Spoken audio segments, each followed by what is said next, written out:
창당 이후 인재 영입 등 총선 준비에 박차를 가하고 있는 조국혁신당 대표. 제66대 법무부 장관, 문재인 정부 초대 민정수석 비서관, 새정치민주연합 혁신위원 역임.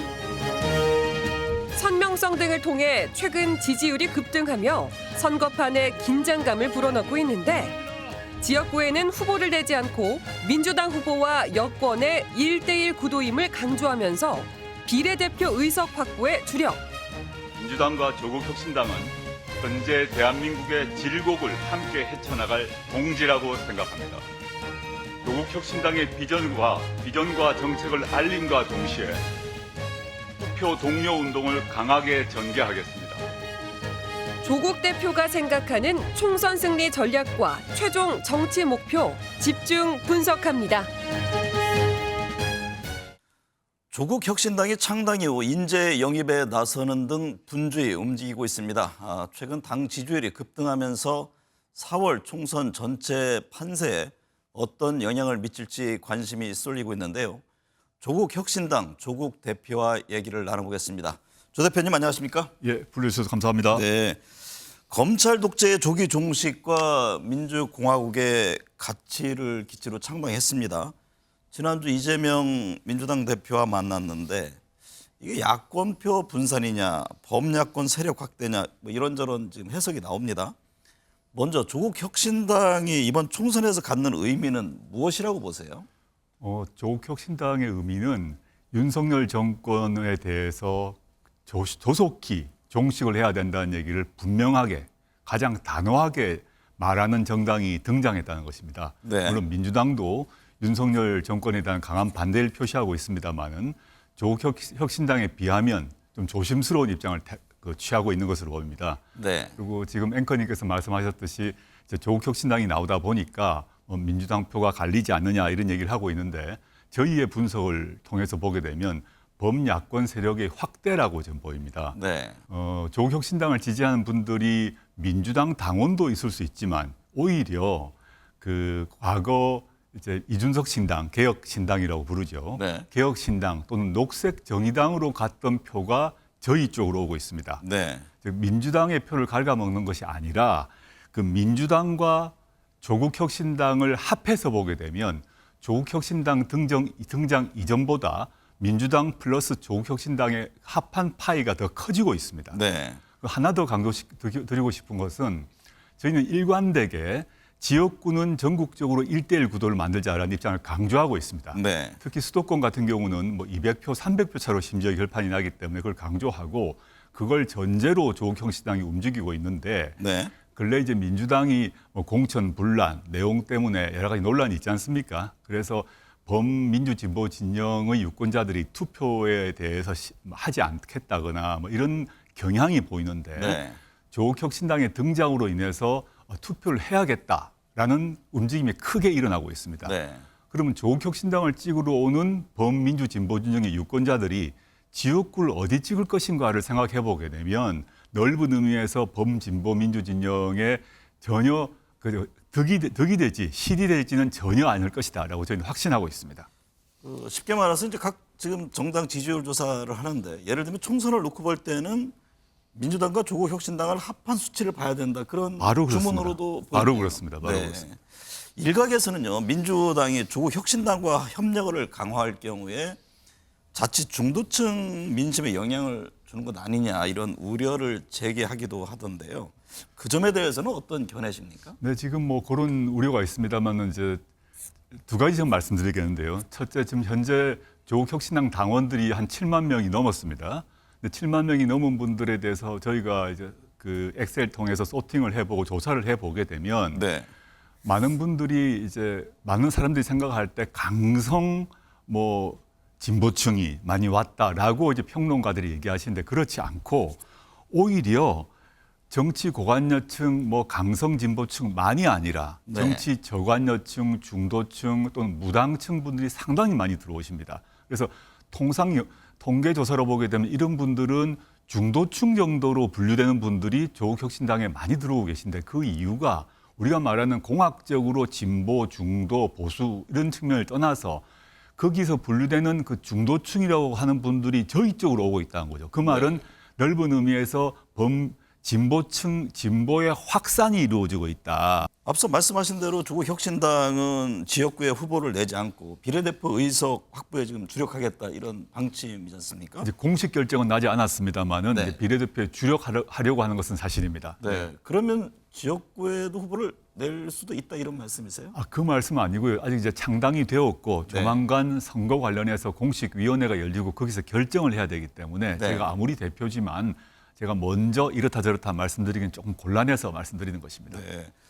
여론조사를 보면은 어쨌든 조국 혁신당으로 민주당 지지층의 일부 표심이 이동하는 것을 볼 수 있는데. 예.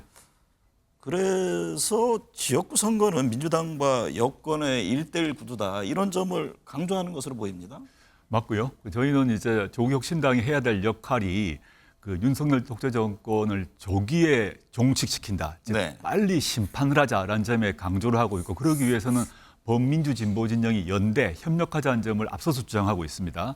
그래서 이런 그 범민주 진보 진영의 전열을 흩트리는 그런 전략은 채택하지 않겠다라는 점 분명히 말씀드리겠습니다. 네. 선거에 만약에 들어갔을 경우에 민주당과 지역구에서 연대할 수 있는 방안은 어떤 것이 있을까요? 이건 뭐 지금 가상의 상황인데요. 네. 현재 지금 지역구 전략이란 걸 저희가 채택한 적도 없습니다만은 뭐 예를 들어서 민주당이 아주 열세인 지역 그리고 민주당이 후보를 도저히 낼 수 없는 지역이 있다면 저희가 오히려 과감하게 내는 이런 전략을 채택할 수는 있을 것입니다. 그런데 물론 이거는 가상입니다. 네. 아직까지 결정난 바가 없습니다.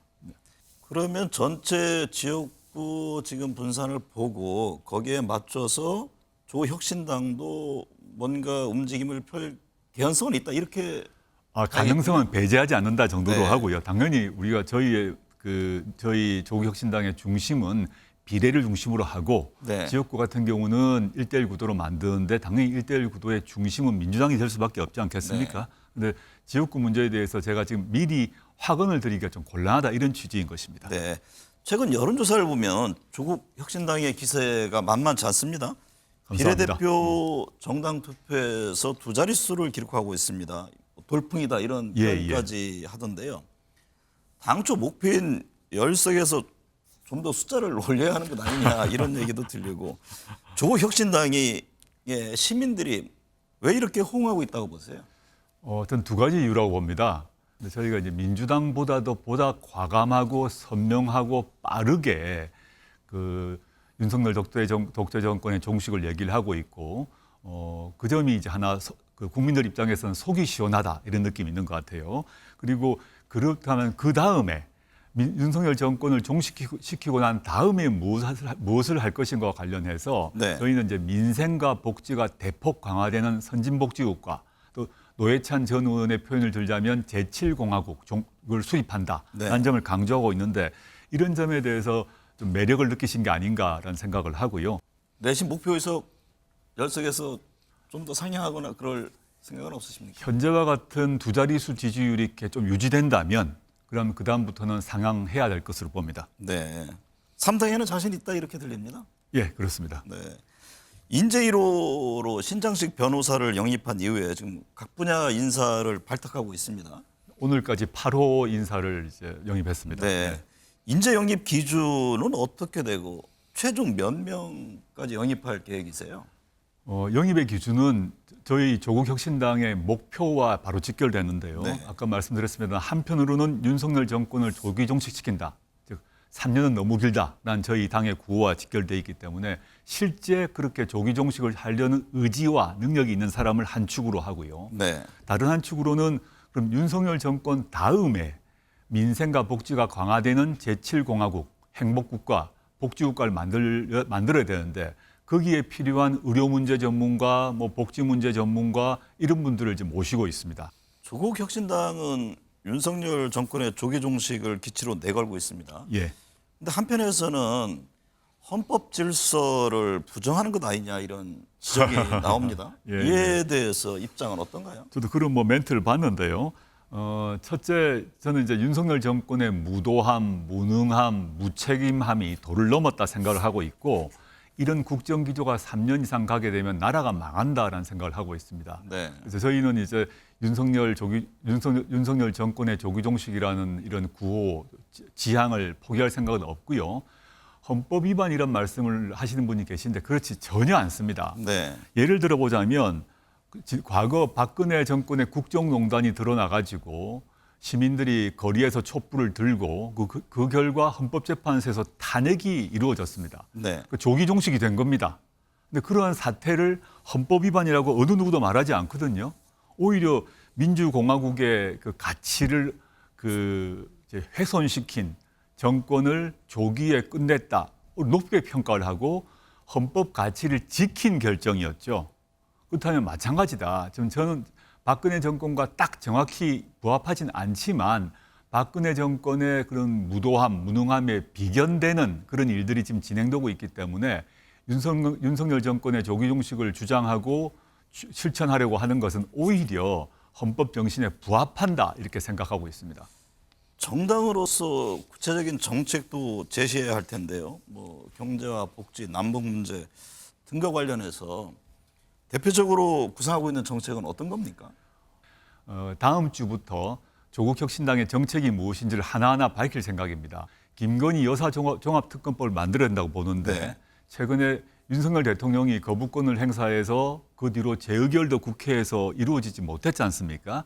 근데 기존에 제출되었던 특별법은 도이치모터스 주가 조작에 한정되어 있었습니다. 네. 근데 그 뒤에 디올백 문제라거나 양평 고속도로의 문제라거나 등등 다 추가로 각종 범죄 혐의가 드러났기 때문에 이 세 가지를 합해서 김건희 씨 종합특검법을 발의할 생각이고요.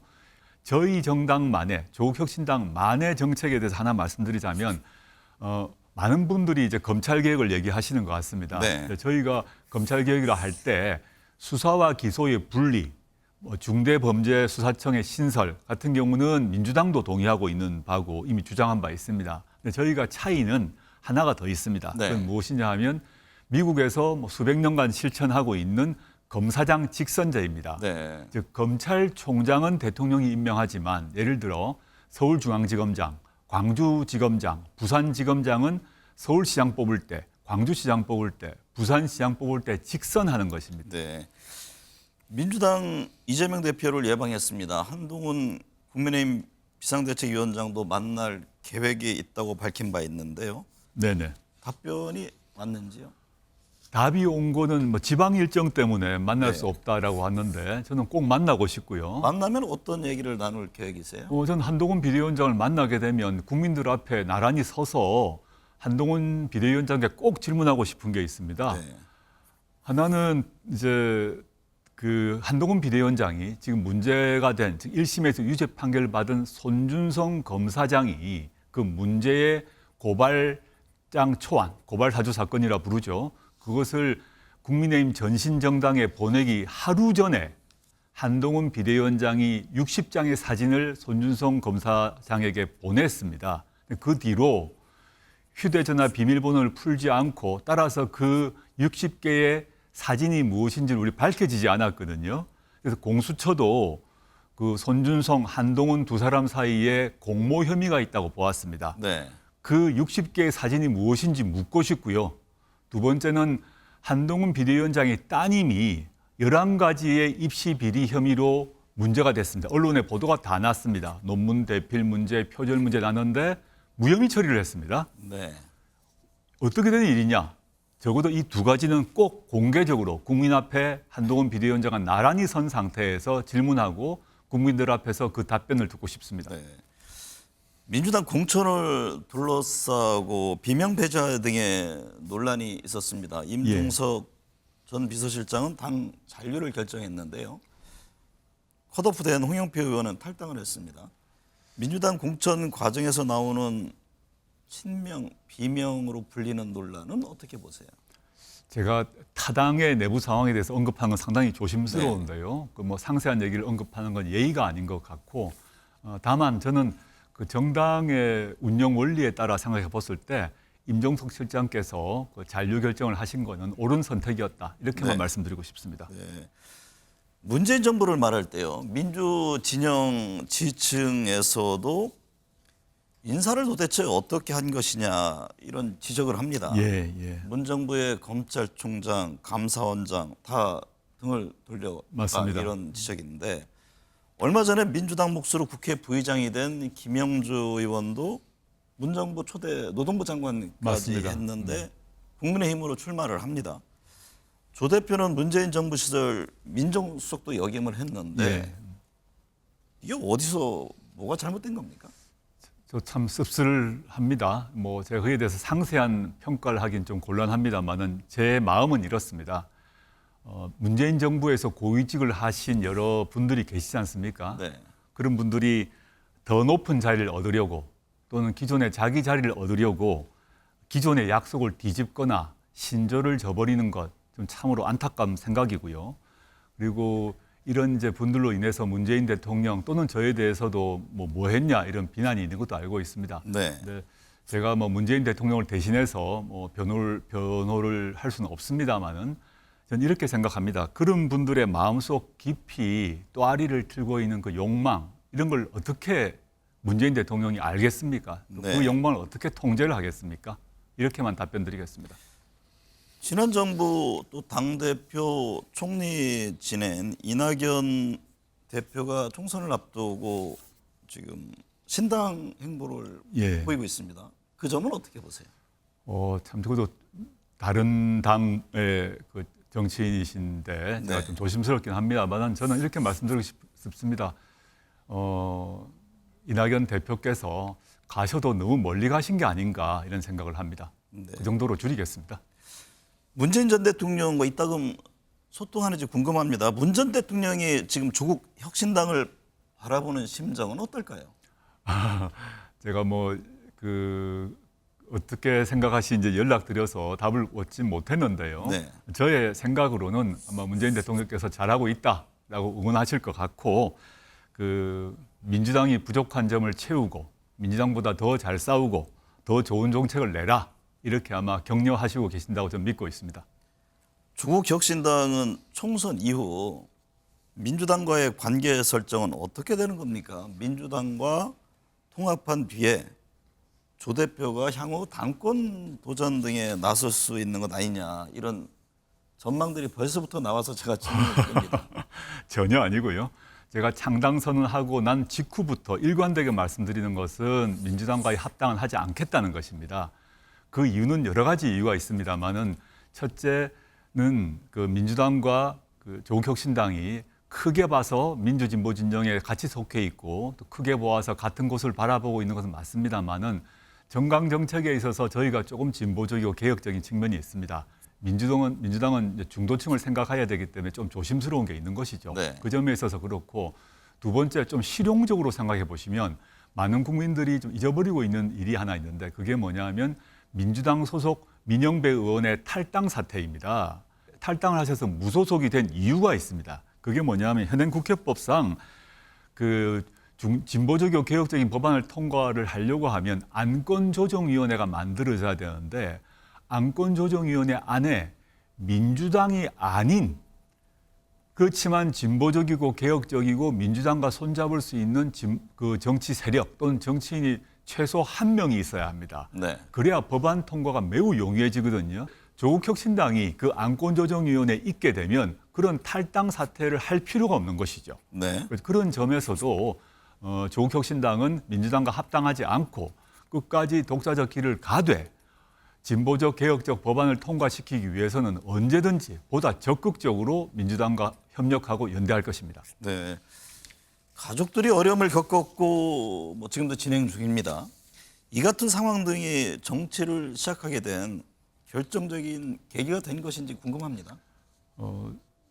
저와 저희 가족이 검찰의 수사 대상이 되었고 온 가족이 압수수색을 당하고 또 저 가족만이 아니라 친구, 지인 다 압수수색 당해서 제가 한번 쉬어보니 거의 100회에 달하더라고요. 그 속에서 고통이 심했던 것은 사실이고 그래서 그 속에서 구성원 전체가 가족 구성원 전체가 아픔을 겪었습니다. 네.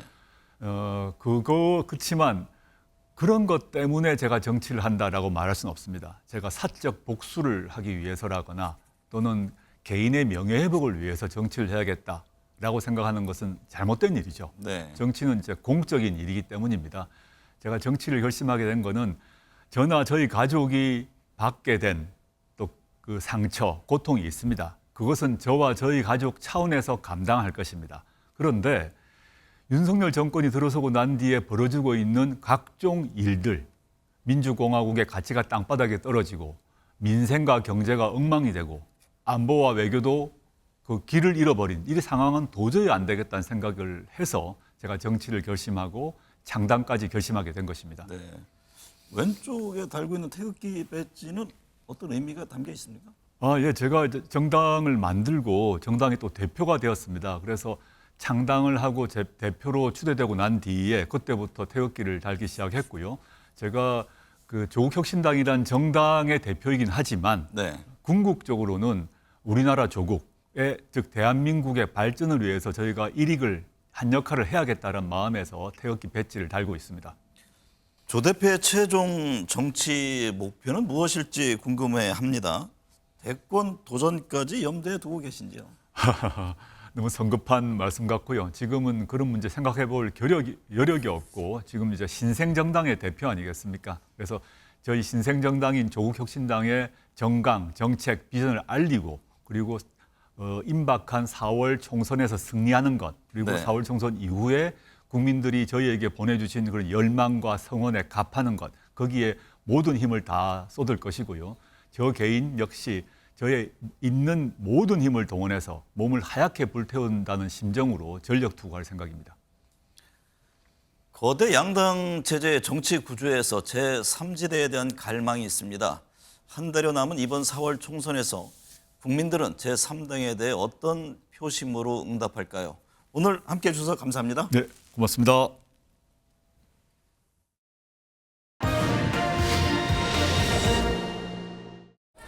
그동안 이재명 대표의 대장동 비리니 백현동 비리니 하는 식의 비리 때문에 성남 시민의 명예가 훼손됐습니다. 저는 오늘 지금 이 시간에 성남에서 우리가 가장 어렵다고들 하는 성남시정에 왔고 이재명 대표는 서초동의 법정에 있습니다. 국민을 위해서 쓰라고 권한을 맡겨놨더니 전혀 엉뚱한 용도로 권한을 남용하고 있는 현장이죠. 그리고 그 책임자들은 책임을 지는 게 아니라 오히려 꽃길을 가고 있는 것 같습니다. 국정농단이라고 하는 대표적 사례가 바로 이 양평 고속도로 종점 변경 사건이라고 생각합니다. 네, 한 주간 여론 흐름 짚어보겠습니다. 배종찬 인사이트 K 소장, 이강윤 전 한국사회여론연구소장 나오셨습니다. 어서 오십시오. 안녕하십니까? 안녕하세요. 배 소장님, 갤럽에서는 국민의힘과 민주당 지지율이 소폭 하락했고 MBS도 마찬가지입니다. 리얼미터에서는 국민의힘 지지율이 상승세를 보였습니다. 총선을 한 달을 남겨놓은 시점에서 각 당 지지율 흐름 어떻게 보고 계세요? 네, 두 정당 모두 좀 견고한 지지층을 다지는 가운데 이 공천 파장 여파로 국민의힘은 좀 반사익을 얻어서 더 올라갔고 민주당은 좀 지지율이 내려가는 그런 추세였습니다만 또 끝자락에 또 국민의힘도 공천 파열음이 좀 나왔고 민주당은 또 공천 여파로부터 조금 회복되는 모습도 보이고 있어서 최근에는 올라가던 국민의힘 지지율이 조금은 좀 제자리 걸음을 하는 상태고 네. 또 민주당 지지율은 내려갔다가 조금 이제 다시 지금 도표를 보면요, 조국혁신당이 7%로 나오는데 앞선 도표 보면 그러면 민주당 지지층에서 그쪽으로 좀 이동한 것으로 봐야 됩니까? 그렇죠. 일단은 조국혁신당의 많은 지지층은 또 민주당 지지층 성격을 가지고 있습니다. 네. 물론 뭐 제3지대의 중도나 또는 무당층에서도 좀 가긴 했지만 대체로 민주당 지지율이 대부분 많이 옮겨간 것으로 볼 수 있습니다. 네. 이강윤 소장님, 네. 지지율을 보면은 조국혁신당 지지율이 제3지대 정당 중에 선두를 달리고 있습니다. 배경은 무엇이라고 보세요? 굉장히 놀라울 정도의 현재까지는 스코어인데요. 민주당이 하락하거나 좀 주춤하는 사이였던 건 맞지 않습니까? 그러는 사이에 굉장히 높았던 정권 심판론의 상당 부분을 조국 신당이 흡수를 한 것 같고요. 네. 조국 개인 팬들이 모인 것도 있을 겁니다.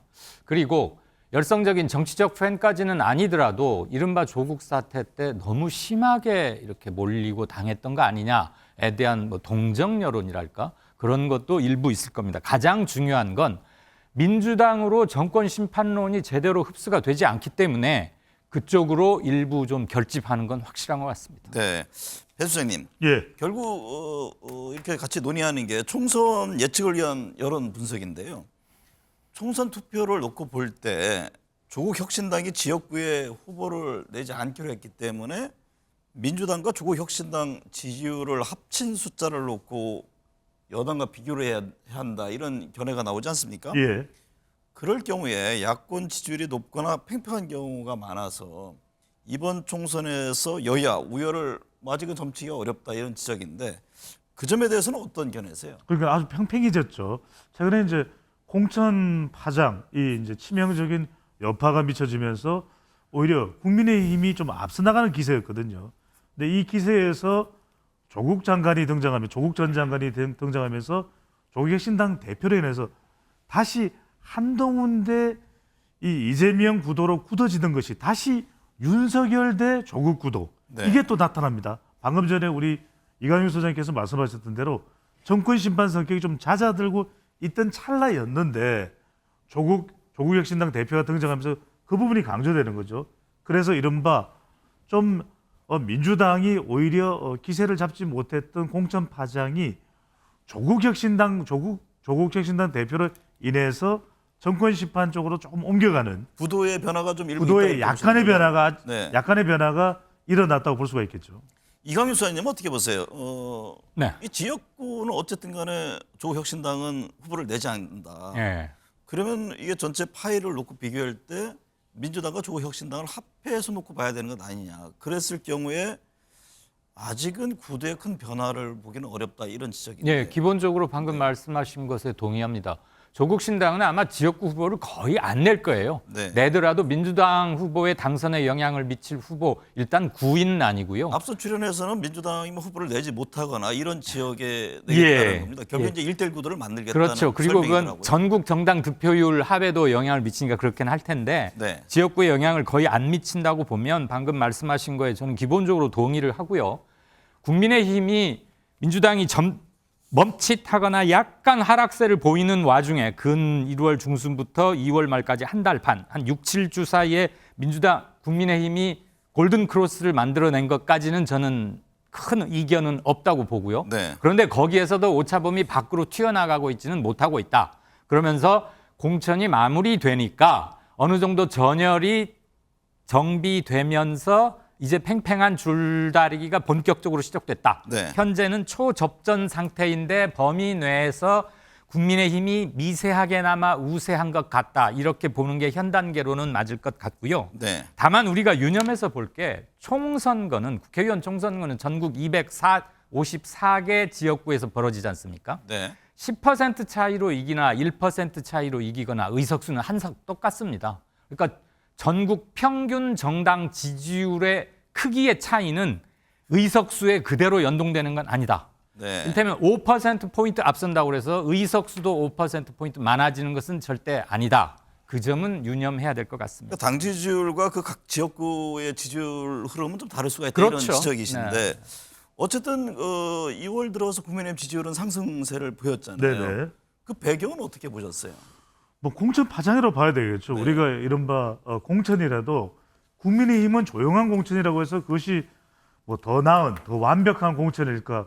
그렇다 하더라도 일단은 시끄러운 소음이 일어나는 쪽에 더 부정적인 여론이 형성될 수밖에 없거든요. 네. 그만큼 보도도 많이 됐고 그래서 이 패널로 조사되는 것은 중도층과 무당층의 지지 의사가 어떻게 변화되는 것을 쫓아갈 수 있는 추적해 볼 수 있는 그런 조사 방법입니다. 네. 그렇기 때문에 팽팽하던 그런 두 정당의 지지율이 2월 달에 변화가 있었어요.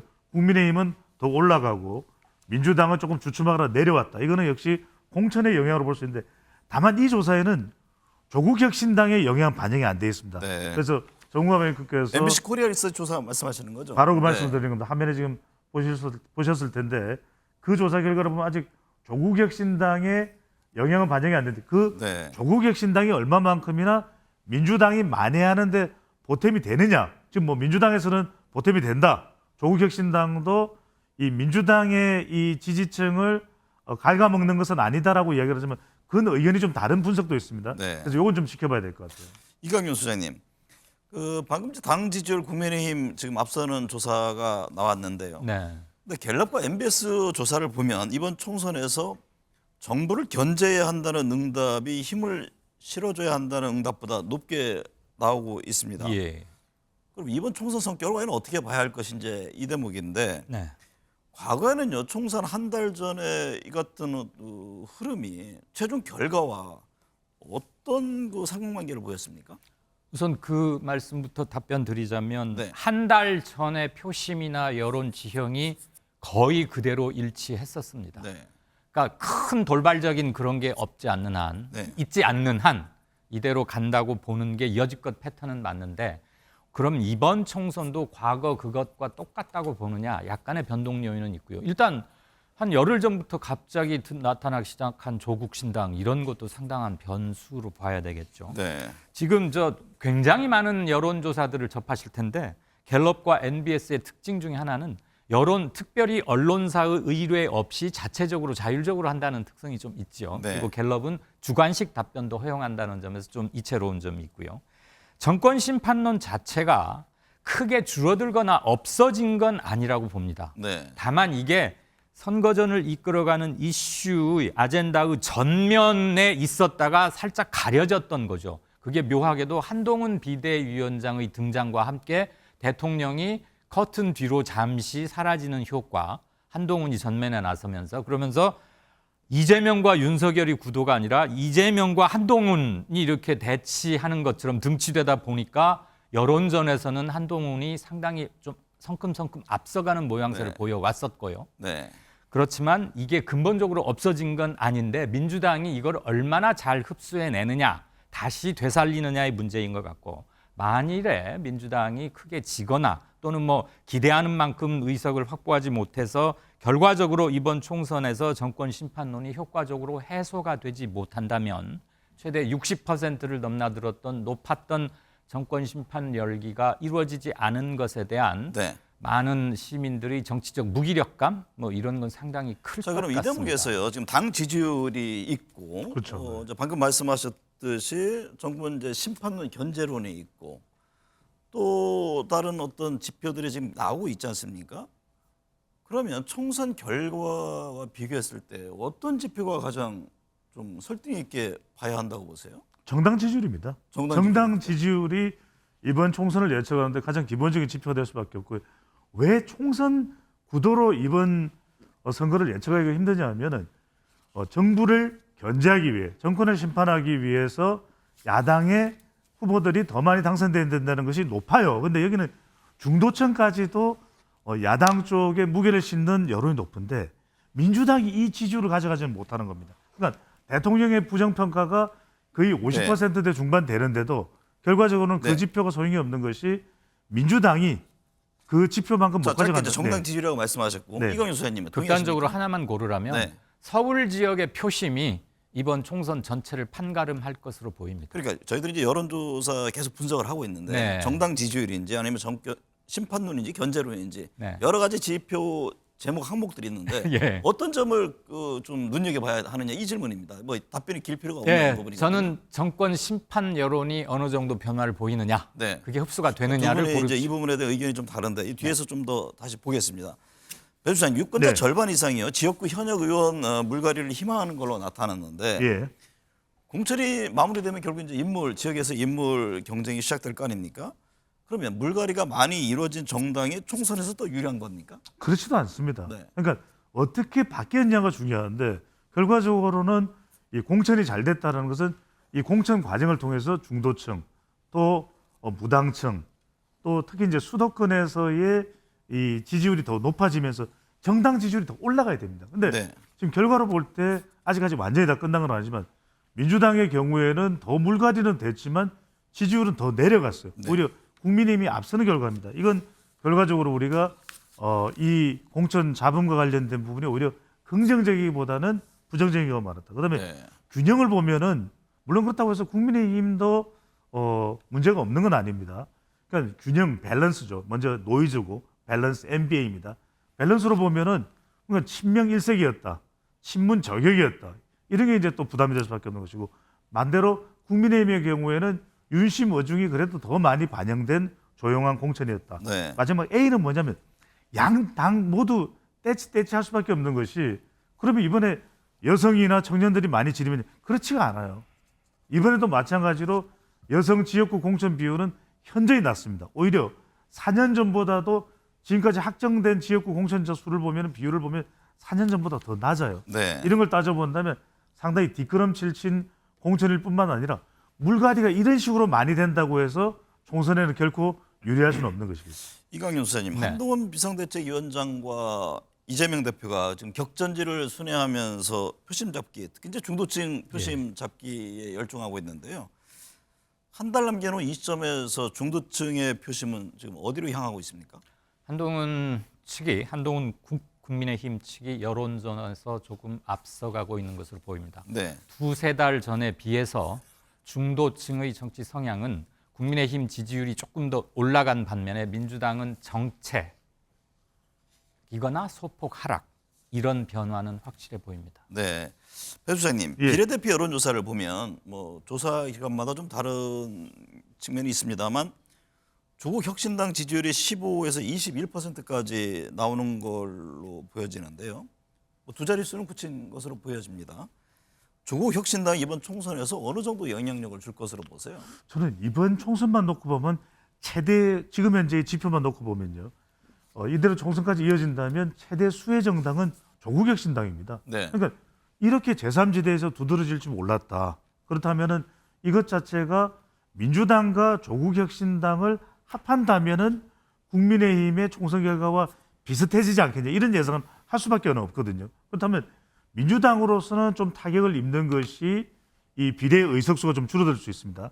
한편에 국민의힘 경우에는 지역구 경쟁력을 잔뜩 살려가던 판에 조국 혁신당이 등장하면서 지역구에는 민주당의 우군이 될 수 있습니다. 왜냐하면 지민 비조 지역구는 민주당 비례대표는 조국 이렇게 얘기를 하고 있기 때문에 저는 양쪽 정당에 조금씩 물론 이제 민주당으로 봤을 때는 더 우군으로 해석을 하겠지만 여하튼 결과적으로 봤을 때는 가장 크게 이번 총선에 수혜를 입는 정당이 조국 혁신당일 것으로 보입니다. 네.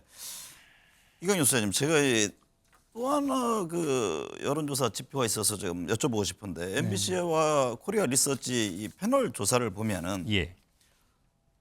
앞서 분석한 당 지지율 변화 추이와는 달리 지역구 투표 의향을 물을 때 각 당 지지율 흐름 큰 변화가 없어 보입니다. 여전히 민주당이 높은 구도가 이어지고 있는데 그동안에 지금 저희가 논의했던 거와는 또 다른 지표를 보여준단 말이죠. 예. 그러니까 지지율, 각당 지지율, 지원론이나 견제론이냐. 지역구 투표 의향을 물었을 때는 또 이런 흐름이 나오는데 이건 어떻게 봐야 합니까? 그게 전체 정당 태도나 입장에 대한 총괄적 지지 여부와 특정 권역, 블록 또는 선거구별 상위점이 함께 혼재돼 있어서 데이터끼리 상충하는 게 아닌가 하는 그런 일종의 착시 현상, 일종입니다. 그런 게 생기는 시점이 아닌가 싶습니다. 그리고 네. 앞으로 한 달쯤 남았는데 한 번 더 출렁거릴 소지는 충분히 있다고 보고요. 어쨌거나 많은 진통과 뭐 그런 게 있었지만 공천은 끝나가고 있지 않습니까? 네. 그러면 이제부터 시작이다라는 생각이 유권자나 시민들에게도 일정 부분 들 것으로 생각이 됩니다. 네. 다만 한 가지 변화가 있었던 것은 야권 성향의 지지자들 중에 이재명 리더십 이게 조금 문제 있는 거 아닌가? 이거 지지하는데 조금 선뜻 뭐가 좀 마음에 걸려 이렇게 생각하는 분들이 좀 늘어났다. 그건 확실한 것 같습니다. 근데 그것이 투표 행위에 어느 정도로 기민하게 반영될 수 있느냐는 앞으로 할 탓이겠죠. 배 수장님, 네. 패널 조사의 경우 일반 여론조사와 어떤 좀 차이점이 있을 텐데요. 그렇죠. 네. 뭐 장단점을 서로 다 지금 얘기를 할 수 있을 것 같고 지역구 투표 의향의 경우 앞서 이제 화면을 봤습니다만 코리아 리서치에서는 오히려 국민의힘과 민주당이 앞서는 지지율 격차가 더 커졌습니다. 네. 이거 어떻게 해석해야 합니까? 그렇죠. 이거는 왜 그러냐면은 패널 조사의 특징은 더 굳어집니다. 그런 의향 자체가 일반적인 우리가 정당 지지율을 실시할 때는 대체적으로 우리가 어느 정당에 대한 평가의 성격이 강하지만 패널 조사의 특징은 뭐냐면 처음에 이 사람이 이 패널 조사에 처음 응답을 할 때는 어느 정당을 지지한다고 응답을 했다면 그 다음번에 특별히 아주 큰 이유가 아니면 지역구에 실제 투표를 한다는 의향은 더 강해지기 마련입니다. 그래서 우리가 주의를 기울여야 될 건 뭐냐면 실제 선거의 결과와 이 패널 조사의 결과 같을 거냐 다를 수가 있어요. 네. 무슨 말씀인지 알겠죠? 그러니까 패널 조사의 특징은 한 번 어떤 정치적 선택을 했을 때는 그 흐름이 더 강해져서 가기 때문에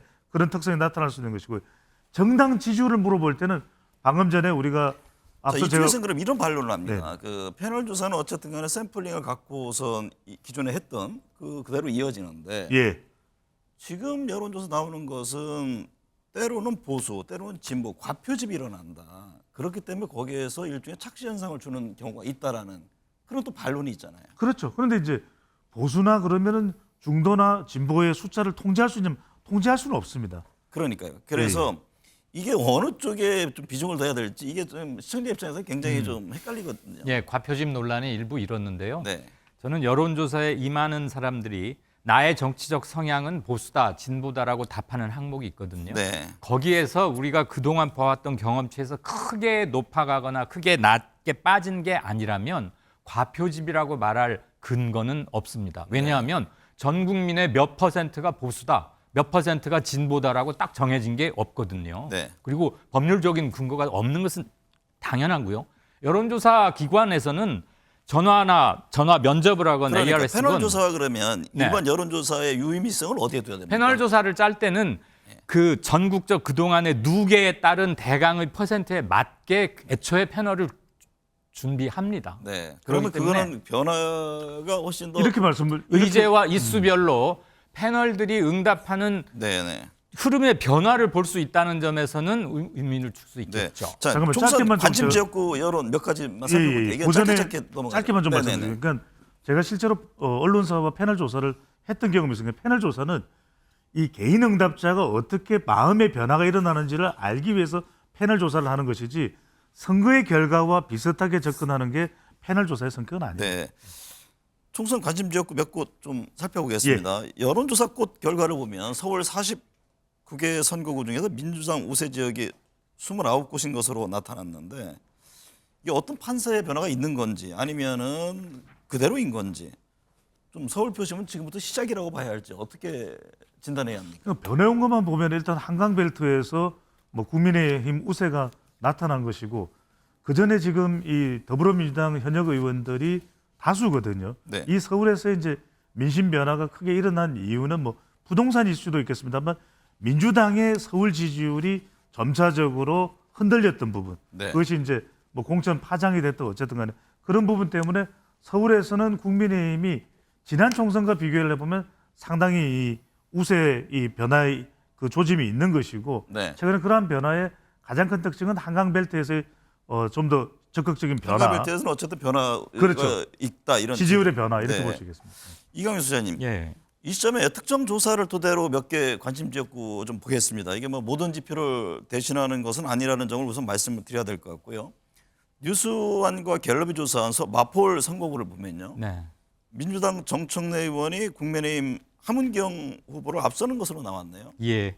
여기는 뭐 자타가 공인하는 정청래 아성이라고도 하지 않습니까? 그런데 서울 지역에서 전반적으로 국민의힘 지지율이 상승 중입니다. 네. 지난 대선보다 조금 더 그 폭이 커지는 것 같아요.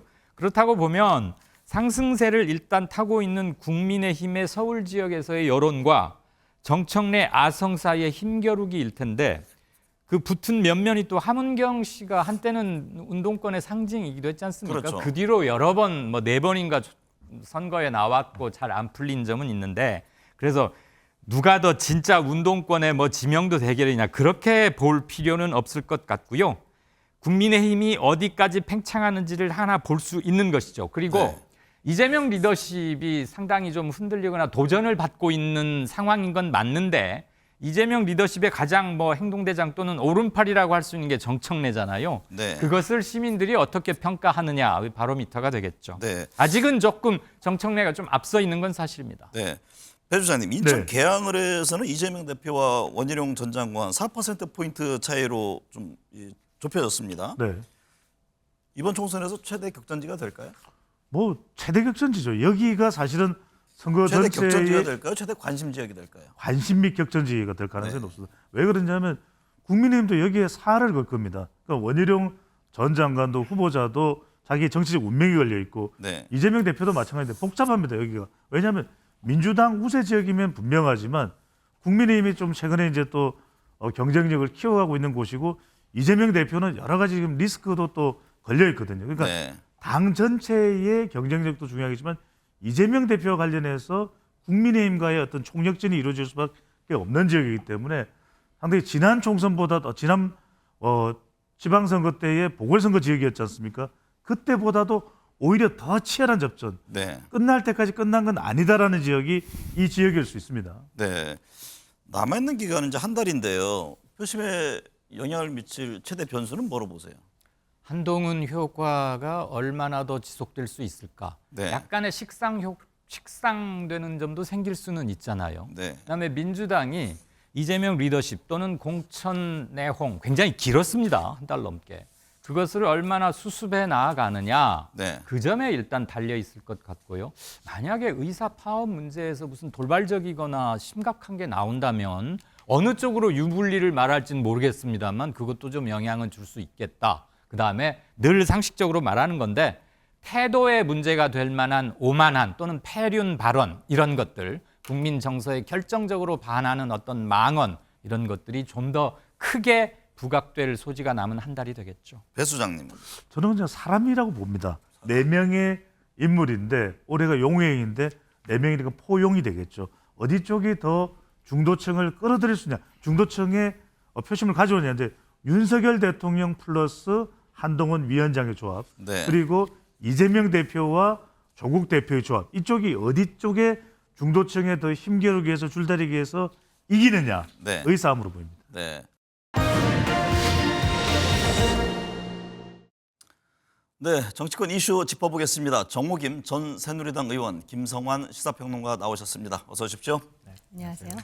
정호김 전 의원님, 이번 총선에서 의석수가 절대적인 수도권 판세, 최대 관심지가 아니죠. 의석수가 워낙 많으니까 관심이 쏠릴 수밖에 없는데 먼저 수도권 그 여야 총선 의석수 흐름이라고 해야 할까요? 어떻게 예상하십니까? 한두 달 전만 해도 국민의힘이 절대적으로 불리했는데 네. 지금은 서울하고 경기 지역에 약간의 차이가 벌어진다라는 여론조사의 경향성이 있지 않습니까? 서울 같은 경우는 수치로 볼 때 국민의힘이 조금 유리한 것으로 보이고요. 그다음에 경기도는 여전히 민주당 강세 지역이 있는 것으로 보이는데 네. 그리고 이제 많은 분들이 그 얘기 하잖아요. 총선 한 달 전이면 대충 이제 굳어진다 그러는데 아직까지도 가변적이라고 볼 수 있는 것이 비례대표 후보가 아직 이제 그 결론이 안 났고요. 또 지금 공천이 완전히 끝난 것이 아닌데다가 돌발 변수로 나올 수 있는 소재가 여전히 있다라는 것이죠. 네. 그렇기 때문에 아마 제가 볼 때는 한 그 총선 1, 2주 전까지는 봐야 되는 것이 아닌가 매우 네. 조심스럽습니다. 김성환 평론가께서는 수도권 민심 흐름 어떻게 읽으십니까? 일단 지난번 선거를 너무 크게 이겼잖아요. 네. 민주당이. 그러니까 이번에는 그때보다는 못할 가능성 굉장히 높아 보이고요. 그런데 경기도하고 인천 지역 같은 경우에는 민주당이 여전히 좀 우세 지역으로 여론조사 결과가 나오는데 특히 이제 서울 지역의 경우에는 좀 열세로 여론조사에서 나오고 있는 경향이 있거든요. 네. 서울 지역 같은 경우는 제가 생각컨대는 상당히 많이 벌어지는 걸로 정당 지지율이 나오는데 그것만큼은 아닐 것이다. 그러니까 뭔가 숨은 표가 좀 있을 가능성이 좀 있어 보이는데요. 네. 그러니까 최종적으로 마지막 한 달 정도 기간 동안에 최종 결심을 하는 유권자들이 있다고 하면은 서울도 어느 한쪽이 확 쏠려서 유리하다, 불리하다 이렇게 얘기하기는 쉽지 않을 것 같습니다. 네. 그러니까 과거 투표를 봐도 수도권 같은 경우에도 이제 국민의힘 계열의 정당들, 보수 정당이 가장 많이 얻어간 표가 그 지역구가 한 16석 정도밖에 안 되거든요. 네. 그러니까 과반 이상을 넘기겠다고 보는 것은 현실적으로는 좀 쉽지는 않습니다. 네. 그렇기 때문에 국민의힘의 지금 정당 지지율이 좀 높다 하더라도 어느 한쪽으로 확 쏠리지는 않을 것이다 이렇게 생각합니다. 총선을 앞두고 공천 작업 지금 막바지인데요. 국민의힘은 현역 35% 이상 물갈이했다고 하지만 3선 이상 중진은 70% 이상 생존을 기록했다고 하는데요. 그래서 찐윤 불패, 무감동 뭐 한편에서 이런 지적도 나옵니다. 이번 공천은 어떻게 보셨어요? 지금 뭐 무감동이라 그러는데요. 이 총선이 참 흥미로운 것이 이제 총선의 결과로 승리하는 지역이 많지 않습니까? 그렇게 되면 그게 감동 총선이 되는 거예요. 네. 지금 결국은 무감동인 결과를 거는 얘기한다 이 말씀이죠. 중요하지 않은데요. 현역이 상당히 많이 공천이 되었습니다. 그런데 애초에 국민의힘은 원천적으로 어떤 문제가 있었냐면은 현역 물갈이라는 문제가 있었고, 그러면 현역 물갈이 된 지역에 누굴 채우느냐? 혹시 용산 배경을 가진 사람들이 여기 채워지면 이건 개혁이 아니다라고 처음부터 못 받고 언론에서도 굉장히 많이 그 부분을 부각시켰잖아요. 네. 그러다 보니까는 지금 현역 물갈이 안 된 게 대통령실과의 수평적 관계를 위한 약간의 개선인가? 아니면은 용산의 배경을 둔 사람들이 많이 공천되지 못한 것 자체가 어떻게 보면은 그 새로운 그 뭐라 그럴까?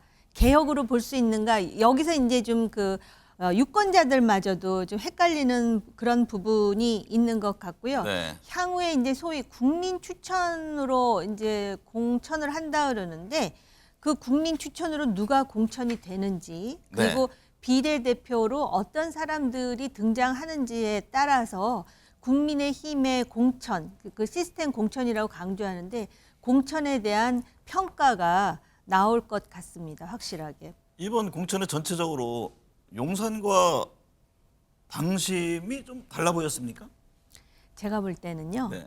결국은 용산의 그 어떤 의도나 의중이 상당 부분 반영된 것이다라고 보여지는 대목이 있습니다. 네. 그런데 이제 결론적으로 그렇게 했는데 그리고 현역이 많이 공천이 됐는데 총선에서 당선이 많이 되면 그것까지도 상당히 긍정적으로 평가가 될 네. 것이고 만약에 그렇지 않은 결과가 나오면 그게 원인이라고 비판받겠죠. 네. 민주당에서도 비명이 지고 친명이 뜨는 주류교체의 공천이다 이런 얘기와 함께 공천을 둘러싼 갈등이 있었는데요.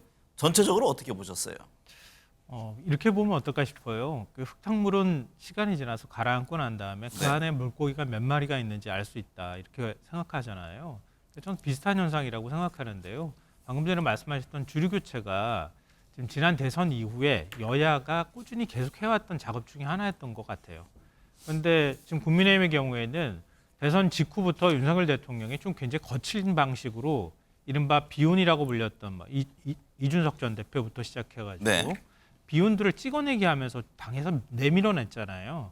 근데 그게 상당 부분 대통령 지지율에도 영향을 미쳤다고 볼 수 있는데요. 네. 그 작업을 어느 정도 했기 때문에 이번 공천 과정에서는 확실하게 내 마음에 드는 사람과 안 드는 사람만 구분하면 되기 때문에 굳이 시끄럽게 공천할 필요가 없었던 측면이 있거든요. 네. 야당의 경우에는 대통령이라고 하는 확실한 구심력이 없는 상태이기 때문에 자연스럽게 주류 교체 과정에서 시끄러울 수밖에 없었다 이렇게 보여요. 네.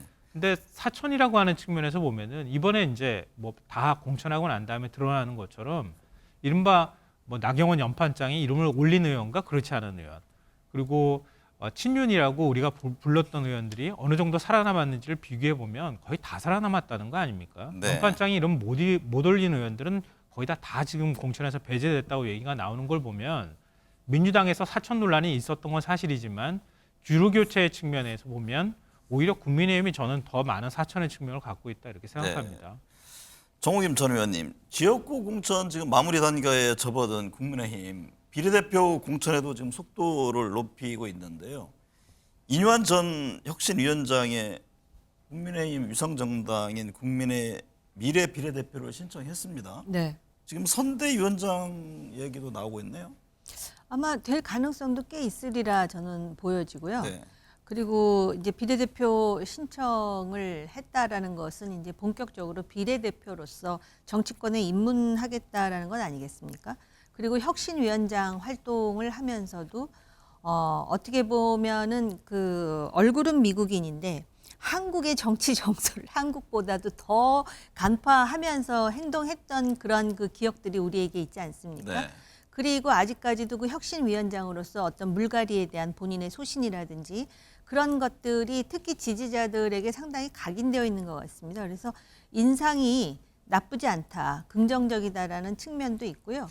그리고 아까 이제 용산이 작용을 하느냐 아니면 한동훈 위원장이 하느냐 이런 취지의 질문을 하셨는데 실무적인 부분에 있어서 이철규 의원의 역할이 상당히 크다라는 얘기들이 많이 나오는 것으로 봤을 때 이뇨한 전 혁신위원장이 새로운 국민의 미래의 선대위원장이 될 가능성도 상당히 높을 수 있다라는 네. 개인적인 생각을 하고 있습니다. 네. 김상환 평론가님, 선대위가 어떻게 꾸려질지 또 관심사잖아요. 민주당은 이해찬, 김부겸, 이탄희 3인 체제 얘기가 나옵니다. 이루어질까요? 어디까지 될지는 잘 모르겠어요. 좀 지켜봐야 될 것 같은데요. 김부겸 전 총리 같은 경우에는 일단 통합이라고 하는 측면을 좀 강조하고 있잖아요. 그 조건이 수용이 되면 선대위원장을 맡을 수 있다 이런 얘기가 나오는 거 보면 제안은 받은 것 같고요. 네. 구체적으로 통합안을 어떤 걸 제시하느냐 이거는 너무 좀 추상적이어가지고 얘기를 좀 들어봐야 되지 않을까 싶어요. 네. 근데 저는 결국은 수락할 가능성이 높다고 봅니다. 왜냐하면 그 본인 스스로가 정계 은퇴를 선언을 했거든요.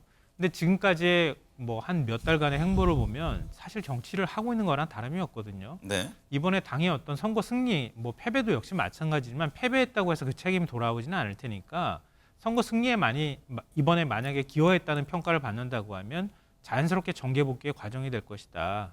그런 측면에선 일정하게 통합이라고 하는 메시지를 이재명 대표가 주기만 한다면 충분히 결합 가능성이 있다 이렇게 보이고요. 이탄희 의원 같은 경우에는 사실 국민들한테 인상이 굉장히 좋은 편이잖아요. 네. 준연동형 비례대표제 제안을 하고 그게 받아들여지지 않으면은 뭐 불출마 선언하겠다 이렇게 얘기를 한 상황이기 때문에 차기 불출마 선언을 한 상황이기도 하고요. 그래서 뭐 비례대표는 어떻게 될지는 모르겠으나 어찌 됐든 간에 자기가 희생하고 헌신하는 모습을 이미지를 가져갔다는 거죠. 네. 근데 이탄희 의원이 그동안에 국회 의정 활동을 하는 데 있어서 한동훈 법무부 장관하고 굉장히 각을 세웠던 측면이 있다는 거죠. 그래서 민주당 지지자들한테 특히 실망한 지지자들한테 다시 민주당을 볼 수 있도록 한다거나 결집하는 데는 상당한 영향을 미칠 거다 이렇게 보이고요. 네. 근데 선대위원장을 그렇게만 꾸린다고 하면 안정성이 떨어진다 이렇게 생각한다면 뭐 약간 구시대 인물 같은 느낌은 들겠지만 이해찬 대표를 같이 공동대표로 결합하는 것도 그렇게 나쁜 방법은 아니라고 봅니다. 관련한 얘기가 되겠습니다만 앞서 이제 여론조사 코너에서 봤는데요. 인천 계양을 이재명 민주당 대표와 원희룡 전 국토부 장관 지지율 흐름이 많이 좁혀졌습니다. 그럼 선거를 총 지휘해야 할 이 대표 입장에서는 부담스러울 것 같은데 선거 전략에 어떤 변화가 있을까요? 이재명 대표가 일단 개항을 해 조금 더 집중하는 모습을 보일 가능성이 있고요. 네. 선대위를 꾸리게 되면 선대위원장의 얼굴로 또 선거를 치르기는 것이기도 하잖아요. 그러니까 이재명 대표가 계속 지역을 다니면서도 개항을 챙기긴 하겠지만 선대위원장이 좀 더 얼굴이 돼서 당의 전면에 나서는 것은 그렇게 나쁜 방법은 아닌 것 같아요. 네. 왜냐하면 지금 국민의힘의 전략이 한동훈 위원장이 일종의 이제 차기 대권에 대한 어떤 기대감을 모아서 윤석열 대통령의 실정을 가리고 그리고 이번에 한동훈의 얼굴로 선거를 치르겠다고 하는 전략을 갖고 있는 건데요. 네. 그러니까 한동훈 위원장과 이재명 대표의 각을 세워서 그 구도로 선거를 치르게 되면 상대적으로 한동훈 위원장의 이미지가 좋기 때문에 대통령의 실정도 가리고 민주당을 좀 야당 심판론을 제기할 수 있는 여지가 있다고 보는 거거든요. 네. 근데 거기에 이재명 대표가 그냥 그대로 말려 들어가기보다는 아까 이탄희 의원 얘기가 나왔던 것처럼 새롭게 한동훈 대 누구의 다른 인물의 구도를 만들 수 있다고 하면 이탄희 구도가 만들어지든 다른 누구의 구도가 만들어지면 이재명 대표는 조금 더 자유롭게 네. 개항을 해 집중하는 모습을 보일 수도 있을 것 같다는 생각이 듭니다. 정호김 전 의원님, 이번 선거에서 원희룡 전 장관은 잃을 게 없을 것이다 이런 얘기가 나오던데요. 이게 어떤 의미입니까? 지금 개항을 해서 물론 선거구가 조정되기 전에 여론조사 결과이긴 하지만은 바짝 추적하는 것으로 나오고 있습니다. 근데 원희룡 전 장관이 뭐 다른 것까지 제가 평가하고 할 수 있는 입장은 아니지만 이 현장에서 선거에 뛰는 데는 굉장히 괄목할 만한 그런 실력을 발휘하거든요. 한 번도 져본 적이 없대요. 네. 그런 상황에서 지금 선거를 한 달이나 앞두고 있는데 바짝 뒤쫓고 있는 모습을 보여주고 있는 데다가 지금 이재명 대표는 그 비명 행사 사자성어가 근데 참 희한한 게 그 조국 대표의 경우에도 과거 법무장관 시절에 우리에게 있는 기존의 사자성어죠. 내로남불이 그냥 완전히 영어 사전에 등재될 정도로 유명한 언어를 만들다가 지금 이재명 대표하면 아직까지도 비명 행사의 기억이 있어서 민주당 전체 지지도가 이렇게 내려가는, 그러면서 본인의 지역구에도 영향을 받는 상황이란 말이죠. 네. 이런 상황에서 만약에 원희룡 전 장관이 전자 단 한 표 차이로라도 이겼다 그러면은 원희룡이라는 존재는 지금 그 국민의힘에서 누구도 견줄 수 없는 대선 후보로 등극하는 것이죠. 네. 그리고 설사 만에 하나 정말 석패를 했다 하더라도 젖잘싸라는 말을 쓰지 않습니까? 네. 물론 선거에서는 처음엔 그러다가 이제 지고 나면 존재감이 많이 흐려지긴 하지만 그렇죠. 그런 그거는. 차원에서 지금 원희룡 전 장관은 격전지가 아닌 승리를 위해서 뛰고 있지 않을까 이런 생각이 네. 들어요. 그래서 지금 이재명 대표를 지금 그 개항을에 붙잡아두는 효과를 갖고 있다라는 점에서 굉장한 지금 효력이 있는 것이죠. 국민의힘 선거 전략으로 볼 때는. 네. 이번 총선에서 추미애 전 법무부 장관 경기 하남시 민주당 전략공천 받았는데요.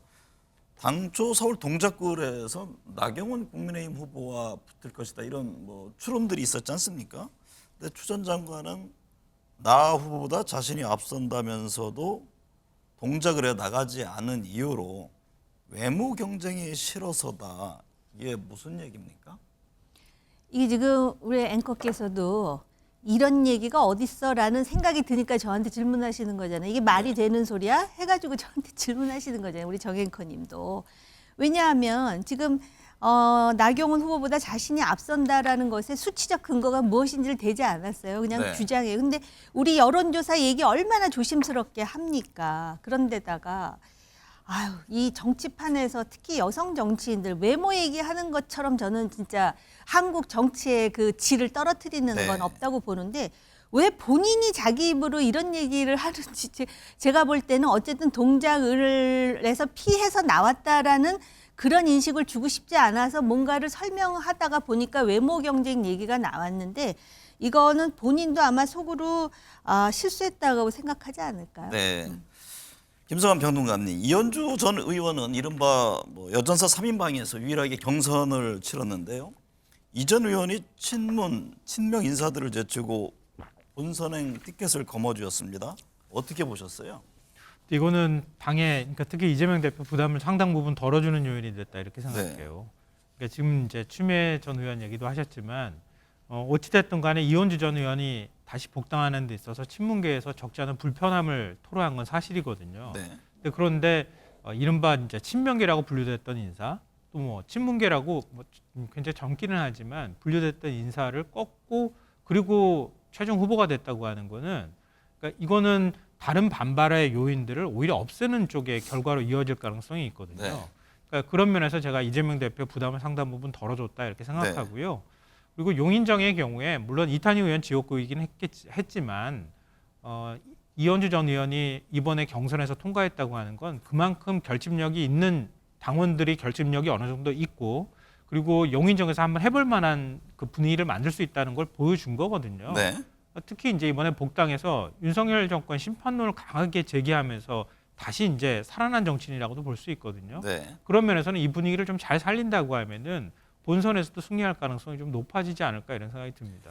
정호김 전 의원님, 조국 혁신당 좀 얘기를 해봐야겠습니다. 지금 여론조사에서 3위를 기록했는데 황문화 더불어민주당 의원이 입당한 데 이어서 각계 지금 인사들 속속 영입하고 있는데요. 관련해서 부동층이 움직이고 있다 이런 분석도 나옵니다. 이번 총선에서 어떤 변수로 작용할까요?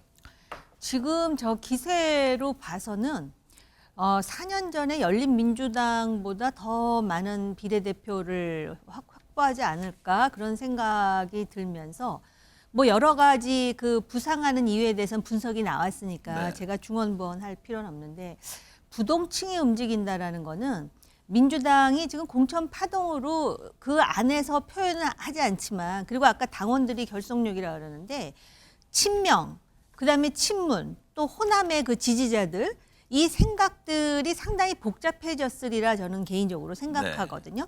그래서 아마 그 민주당 내의 친문에 가까운 부동층이 대거 움직였을 가능성은 상당히 많고요. 그리고 그 중도 그다음에 무당층 있잖아요. 그 사람들이 움직였다는 실질적 증거는 아직 눈으로 나타나지 않아요. 그리고 여론조사에 보면은 아직까지도 나는 무당층이다. 나는 아직 후보를 정하지 않았다라고 대답하는 사람이 아직도 두 자릿수 15%가 훨씬 넘거든요.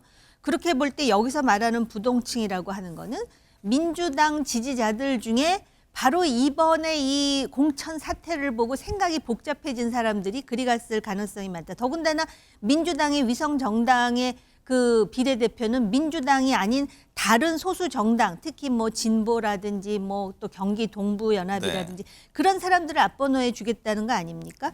그렇다는 것이고 오히려 이러한 일련의 경향은 민주당과 민주당 대표가 상당히 경계하고 있는 경향이 아닌가. 그러다 보니까 빵 두 개 들고 몰빵론을 강조하는 거 아니겠어요? 방금 이제 정우임 전 의원 경계론을 말씀하셨는데 민주당 지지자 중 일부는 조국 혁신당으로 옮겨가는 모양새도 나옵니다. 그러니까 총선에서 이게 민주진영의 전체 파이가 커진다, 아니다.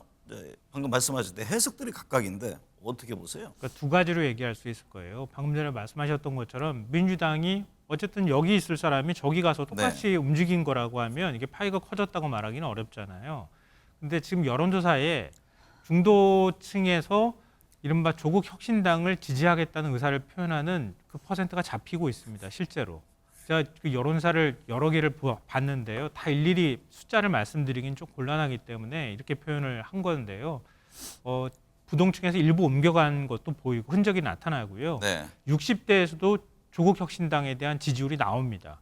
이 얘기는 뭐냐면 그냥 단순히 민주당에서만 옮겨갔다기보다는 기존의 민주당과 국민의힘 구도에서 일부 다른 층이 개입되기 시작했다고 볼 수 있는 거예요.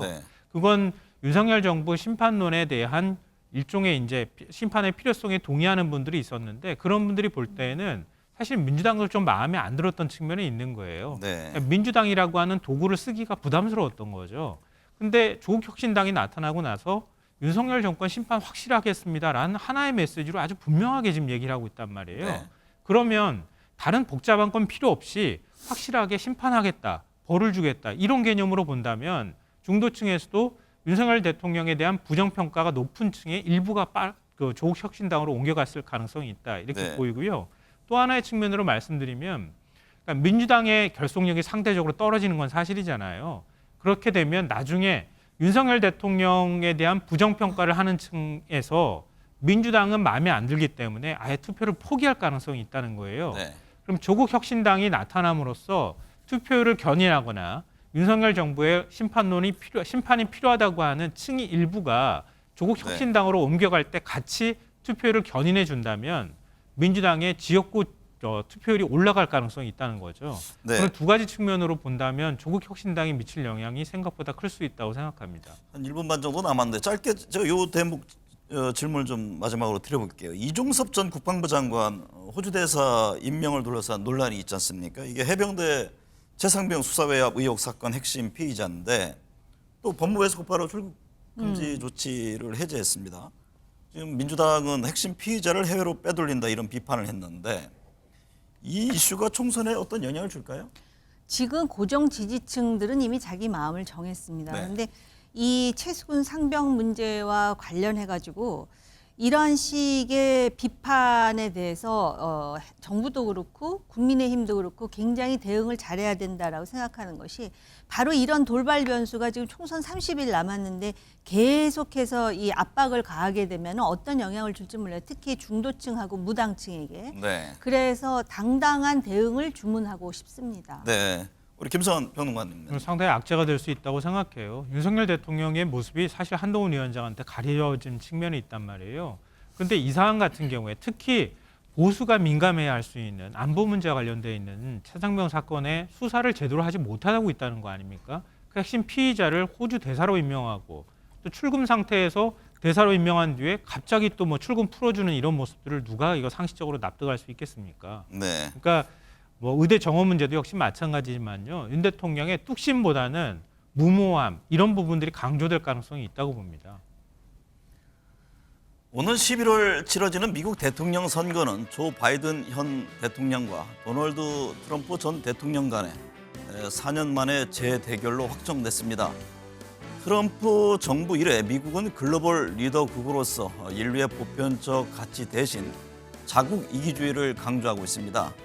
두 사람 중 누가 차기 대통령이 되든 미국 우선주의는 지속될 공산이 크고 특히 트럼프 집권 때는 더 극단화할 것이란 전망입니다. 경제와 안보, 대북 정책 기조 역시 크게 흔들릴 가능성이 있습니다. 8개월 남은 미국 대선의 향배를 당장 예단하기는 어렵지만 우리로서는 지금부터 불확실성에 대응한 다양한 대비책을 강구해야 합니다. 시청해주신 여러분 감사합니다.